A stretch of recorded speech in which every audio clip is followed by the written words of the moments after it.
Au bout des gants, il y a Tokyo et les Jeux Olympiques de 2020. Le karaté y fera son entrée, tout un symbole pour celui qui a tout gagné dans cette discipline. Christophe Pina, 49 ans, sort de sa retraite. Il veut remonter sur les tatamis et se qualifier pour les Olympiades. Ce Corse d'origine a un palmarès inégalé. 4 fois champion du monde, 6 fois champion d'Europe.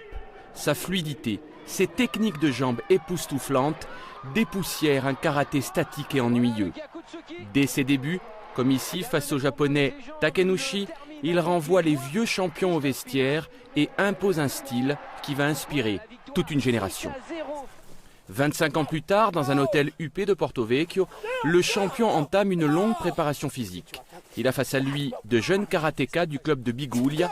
Tous ont grandi en regardant les vidéos de Christophe Pina, à l'image de Guillaume Levent, 23 ans, champion de Côte d'Azur. Quand il faisait les mondes, les Europes, etc. Donc c'est vrai que c'est un plaisir, c'est surtout de travailler et de faire en sorte qu'il puisse revenir parce que bon, il faut quand même en avoir pour à 48 ans revenir. Je ne sais pas si moi je pourrais le faire, mais c'est bien, c'est très très bien.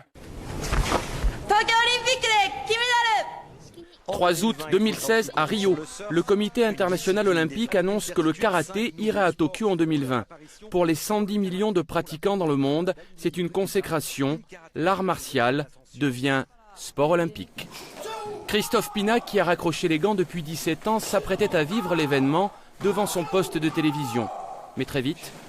Lorsque j'ai entendu l'annonce du karaté olympique, honnêtement mes pensées ont été vraiment sur la jeune génération en me disant c'est génial. Et enfin notre sport acquiert ses lettres de noblesse, et enfin on est sport olympique. Et puis au bout de quelques jours, je me suis dit, il y a quelque chose qui me dérange, c'est peut-être de ne pas tenter, de ne pas voir si j'avais encore quelque chose de possible. On ne sait jamais à l'intérieur de moi et j'ai pris la réponse vraiment 3 mois après en me disant, ok, je crois que je suis prêt physiquement mais mentalement à le faire. Et en janvier, j'ai vraiment pris la décision de l'annoncer, de dire, je vais tenter ma chance pour les Jeux. Malgré les titres mondiaux et européens, les médailles sur les étagères et une aura incontestée, Christophe Pina devra gagner son billet pour Tokyo sur les tatamis. Lui, le champion, va devoir se qualifier, mais les places sont rares et particulièrement convoitées. Il y aura 8 athlètes sélectionnés pour les Jeux Olympiques. Il y aura 2 poules de 4, donc ça sera un système de poules. Donc voilà en gros la sélection, il y a encore des ajustements à faire.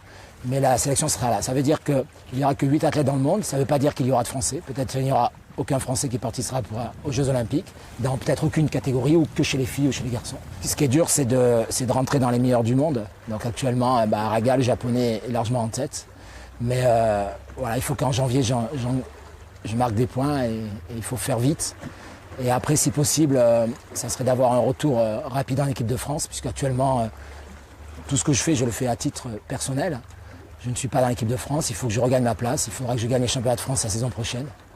Et donc tout pareil, championnats départementaux, championnats de ligue, région, interrégion, France, pour pouvoir faire les championnats d'Europe et les championnats du monde. Des défis, Christophe Pina en a déjà relevé. Munich, 14 octobre 2000, à 32 ans, il devient champion du monde toute catégorie. Licencié à la Ligue Corse, il brandit à Wandeer sur la première marche du podium.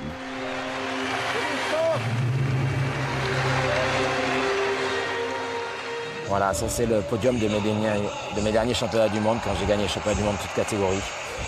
Tout ça, c'est tous des Corses qui sont venus me voir, on avait affrété des avions. Et voilà, comme tu peux voir, j'ai le drapeau corse en fait. Mais c'est absolument interdit par le règlement, puisque lorsqu'on fait un championnat du monde, on représente un pays et non pas une région. Donc bon, ça m'avait valu pas mal de critiques et de remarques, puisque les gens ils n'avaient pas compris. Moi, pour autant, je tenais vraiment à le faire, c'était mon dernier championnat du monde. Et j'avais envie d'être attaché à mes racines.